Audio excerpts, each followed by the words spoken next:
अपना lecture start करना है, वो है IEEE कोड ऑफ एथिक्स। इसके कुछ पॉइंट मैं डिस्कस कर चुका हूँ, लेकिन मैं इसके दो पॉइंट रह गए हैं। उस पॉइंट के साथ साथ मैं कोशिश करूँ इसका जो पीछे 2-3 पॉइंट है उसको मैं जल्द से जल्द रिव्यू कर दूँ, ताकि सबको साथ में सब जो साथ हैं साथ जो पिछले जो कंटेंट है वो साथ में क्लियर है। आज हमने ट्रिपल कोड ऑफ एथिक्स को रीड आउट करना है।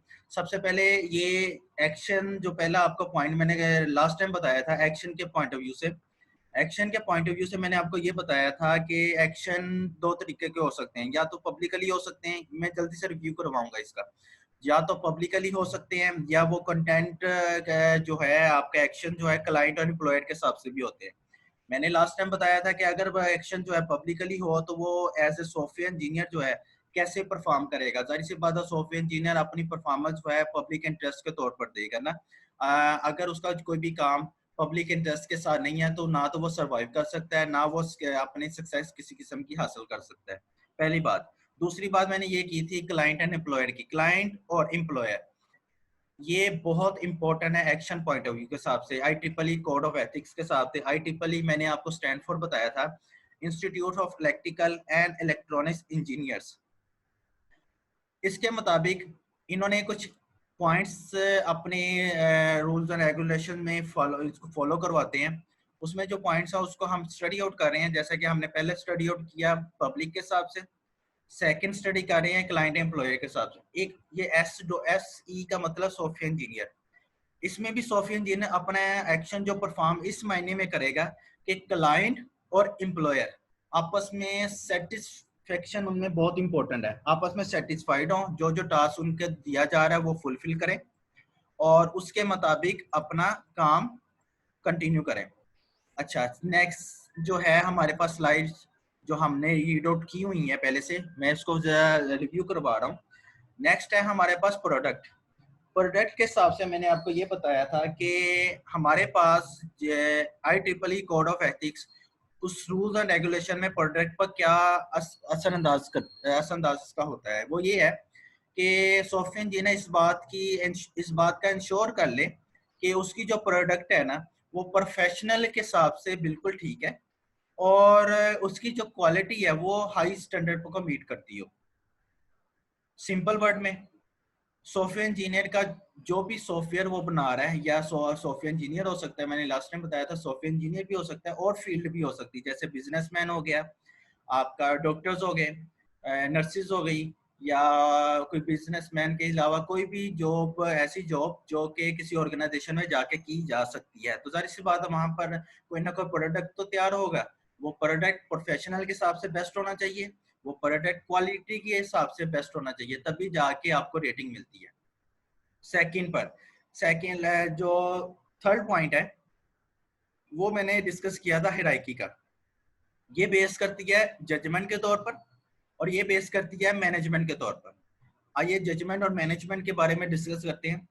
जजमेंट में, जब आपका काम में किसी किस्म की कोई अब काम करे किसी ऑर्गेनाइजेशन में, अगर उस काम में दखल अंदाजी हो, अगर उस काम में रेजिस्टेंस हो, तो वो काम फुलफिल बेहतर तरीके से नहीं हो सकता। तो जजमेंट के तौर पर जब आप फैसले कर रहे हो या आप अपने काम के साथ जो पॉजिटिवनेस शो कर रहे हैं, तो अपने टास्क में अगर किसी किस्म की रुकावट आती है तो वो आपके एक तो टास्क में भी प्रॉब्लम क्रिएट करती है, दूसरा आपकी ऑर्गेनाइजेशन में आपका भी इफेक्ट पड़ता है उस पर। तो अपने काम के साथ किसी किस्म की इन्फ्लुएंस और किसी दूसरी पार्टी से बर्डन नहीं बर्दाश्त होता। जब भी आप कोई जजमेंट कर रहे हो किसी भी प्रोडक्ट के बारे में, किसी भी ऑर्गेनाइजेशन में अपने टास्क के बारे में, तो या तो वो एनी पॉलिटिकल पार्टीज की तरफ से हो सकता है या दूसरी तरफ से होता है किसी किस्म का, जो एनी पॉलिटिकल पार्टीज और दूसरी तरफ, इसमें सारे कंटेंट क्लियर हो जाते हैं कि आपको जो असरअंदाज है, जिस किसी किस्म की दखल अंदाजी है, वो ना आपके और किसी टास्क में नहीं होनी चाहिए। नेक्स्ट पॉइंट में मैंने बताया था मैनेजमेंट के हिसाब से। मैनेजमेंट, सॉफ्टवेयर इंजीनियर का मैनेजमेंट पार्टी जो होती हैं वो अपने सॉफ्टवेयर को, सॉफ्टवेयर की डेवलपमेंट को और उसकी मेंटेनेंस को एथिकली अप्रोच करती है। अगर वो एथिकली अपने काम के साथ फेयर है, अगर वो एथिकली अपने वो तमाम एक्शन रूल्स एंड रेगुलेशन को फॉलो करवा रहे हैं, अगर वो एथिकली, अगर अपने मैनेजमेंट में मौजूद जितने भी एम्प्लॉइज हैं तो उनके उनके साथ भी फेयरनेस शो है, उनके साथ भी राइटनेस का किरदार अदा कर रहे हैं, उनके साथ भी सीरियसनेस है अपने काम के साथ, और अपनी ऑर्गेनाइजेशन को हमेशा प्रॉफिटेबल बनाने के लिए कोशिश कर रहे हैं, तो वो भी IEEE कोड ऑफ एथिक्स ने अपने रूल्स के अंदर डिफाइन किया हुआ है, जिसकी बेस पर उसकी ऑर्गेनाइजेशन बेस्ट वे में प्रॉफिटेबल जा रही है। अच्छा, नेक्स्ट जो जहां से हमने स्टॉप किया था, आज जो यहाँ से स्टार्ट करते हैं, जो नेक्स्ट पॉइंट है वो है पियर्स। पियर्स का मतलब ये होता है कि ऐसी चीज जो कि एक जैसी हो, हम ख्याल हो, और जाहिर सी बात है अगर इसको मैं प्रोफेशनल और प्रोफेशनलिज्म में सोचा जाए, तो किसी भी ऑर्गेनाइजेशन में आपके साथ एक टीम वर्क, अगर आप टीम के तौर पर काम करें, मैं और मेरे स्टूडेंट एक टीम के तौर पर एक सब्जेक्ट के ऊपर, एक टास्क के ऊपर काम कर रहे हैं, अगर उस टास्क में मैं उनके साथ फेयरनेस शो करता हूँ, और ऐसे भी है कि कुछ बात ऐसी हो सकती है जो मेरी समझ में नहीं आई, सामने बैठे स्टूडेंट ने उसका पॉइंट क्लियर किया हो, या सामने वाले स्टूडेंट ने या कुछ मुझे सुजेशन दी हो, तो सब टीम की तरह काम करते हैं।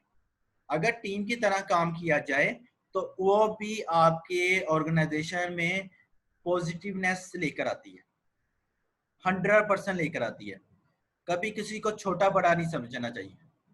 हो सकता है जो आपके माइंड ने तसव्वुर नहीं किया, वो अगले माइंड आपके टीम में बैठे एक बंदे ने उसका पॉइंट क्लियर कर लिया हो, या उसको पता लग गया हो कि इसका ये पॉइंट इस तरीके से इसको हल किया जा सकता है, जैसे लीडर और उसके एम्प्लॉइज साथ में नीचे काम करने वाले। तो जाहिर सी बात है कि लीडर ही, ये जरूरी नहीं है कि लीडर ही आपको सजेस्ट करे, हो सकता है कि आपके टीम में से कोई सजेस्ट कर दे, आपको बात कोई कह दे, तो वो भी आपके ऑर्गेनाइजेशन का एक बेस्ट पार्ट है।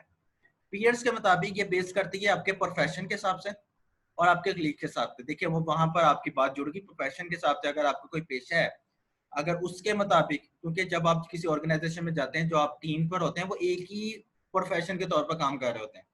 अगर जो टीम के तौर पर काम कर रहे हैं ना, तो हर एक की टीम अगर लहदा बना दी जाए अपने अपने फील्ड के प्रोफेशन के हिसाब से, तो आपकी टीम आपका ही प्रोफेशन है ना, तो वहां से अगर कोई इंफॉर्मेशन आती है, वहां से अगर कोई आपको सजेशन आती है तो लेनी चाहिए, छोटा हो बड़ा हो ये नहीं देखना चाहिए। अगर सजेशन ठीक है, आपके ऑर्गेनाइजेशन में बेनिफिट उसको मिल सकता है, तो जरूर लेनी चाहिए। तो सॉफ्टवेयर इंजीनियर के मुताबिक उसको अपने काम के साथ फेयर हो, अपने कोलीग के साथ फेयर हो, जो भी काम, ये जो मैंने बातें की, ये आप ये पॉइंट्स क्लियर आपको पढ़ेंगे तो आपको वही बातें याद आएंगी कि सॉफ्टवेयर इंजीनियर को must be fair with their colleagues, clients, and must be consistent value with public as well. अपने साथ, अपनी टीम के साथ, और इसके अलावा पब्लिक के साथ। सॉफ्टवेयर इंजीनियर तो डेफिनेटली पब्लिकली उसके साथ रिलेट करती है, उसका रिलेशन पब्लिकली होता ही होता है। लेकिन अगर किसी और जॉब की बात करूं, किसी और फील्ड की बात करूं, तो हो सकता है उसमें पब्लिकली इंटरेस्ट ना हो, लेकिन मैंने पब्लिकली इंटरेस्ट भी ऐड कर दिया, मैंने क्लाइंट भी ऐड कर दिए, इसमें colleagues as a team member भी ऐड कर दिए, तो हर तरह से कवर हो गया। उम्मीद है कि इस पॉइंट का इसकी समझ लगी होगी। नेक्स्ट पॉइंट में जो इसी के पीरियड्स के अंदर है वो है कोलीग्स। कोलीग्स का पॉइंट है, ये है 7 पॉइंट के प्रोफेशनल जो आपका काम है, अपने काम के साथ जो आपके काम के साथ जो प्रोफेशन है वो आप फेयर होना चाहिए, किनके साथ, क्लाइंट के साथ। ये प्रोफेशन और कोलीग्स का आपस में कॉम्बिनेशन है पीयर्स के साथ।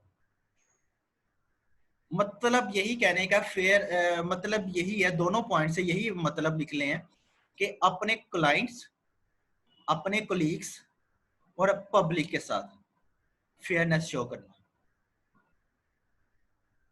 नेक्स्ट स्लाइड में जो कि हमारी लास्ट है IEEE कोड ऑफ एथिक्स के हिसाब से, पॉइंट 5 है।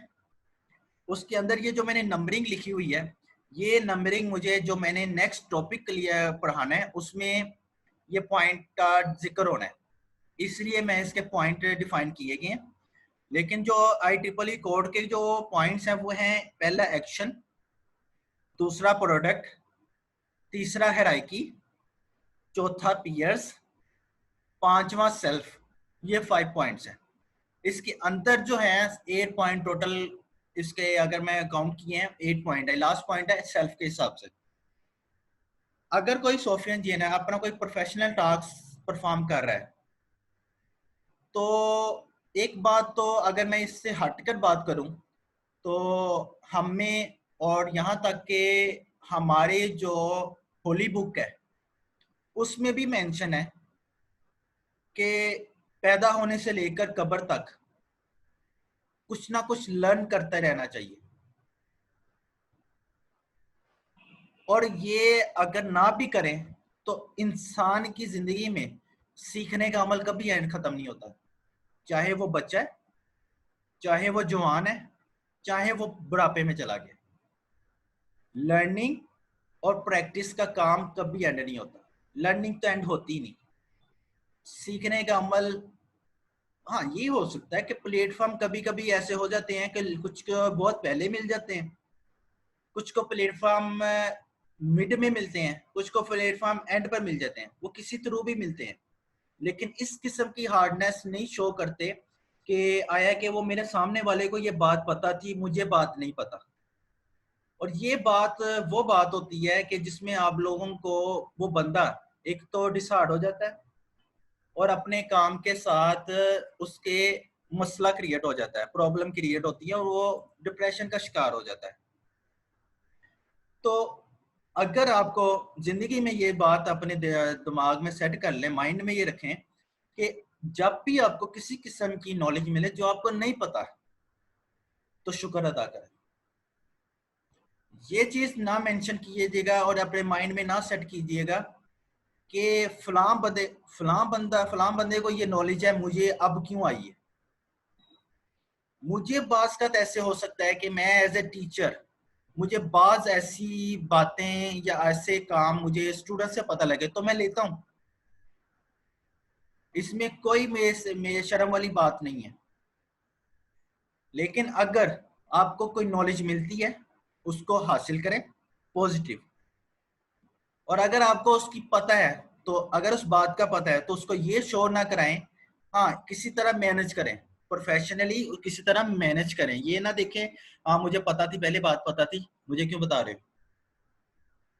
तो अगला बंदा जब अगला बंदा ऐसी बात एक बात की है, अगली दफा उसने वो आपसे बात नहीं करेगा।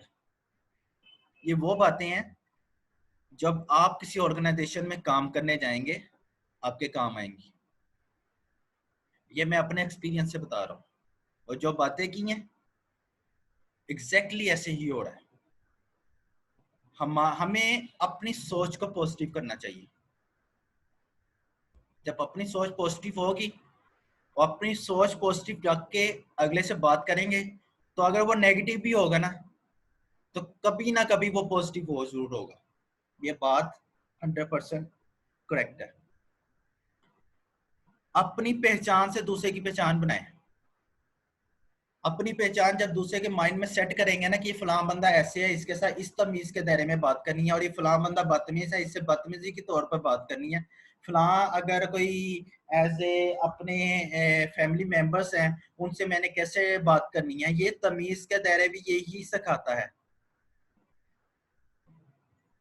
स्टडी जो आप कर रहे हैं, जो आपने एंड तक पहुंच के हैं, ये आपको बहुत फायदा देगी।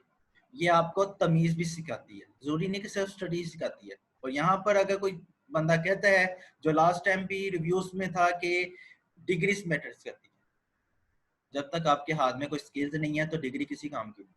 डिग्री सिर्फ आपको दरवाजा एंटर करवाएगी, उस ऑर्गेनाइजेशन का गेट जो है वो एंटर करवा देगी इंटरव्यू तक। उसके आगे जो इंटरव्यू का जो रिजल्ट है, पास, वो आपकी स्किल्स पर होगा। अच्छा, इस बात पर आते हैं सेल्फ। अगर आप कोई टास्क परफॉर्म कर रहे हैं, किसी किस्म की लर्निंग आपकी टीम वर्क से आ जाए, कि आप साथ साथ प्रैक्टिस कर रहे हैं, अपने काम को साथ साथ प्रैक्टिस कर रहे हैं, अपना काम जारी रखे हुए हैं, तो वो भी एक बेस्ट एम्प्लॉय की एग्जाम्पल है, अपने काम के साथ फेयरनेस की एग्जाम्पल है। कि सॉफ्टवेयर इंजीनियर अपने टास्क के साथ अपना टास्क जो परफॉर्म कर रहा है उसके साथ साथ अपने लर्निंग का जो उसका प्रोसेस है वो कभी एंड ना हो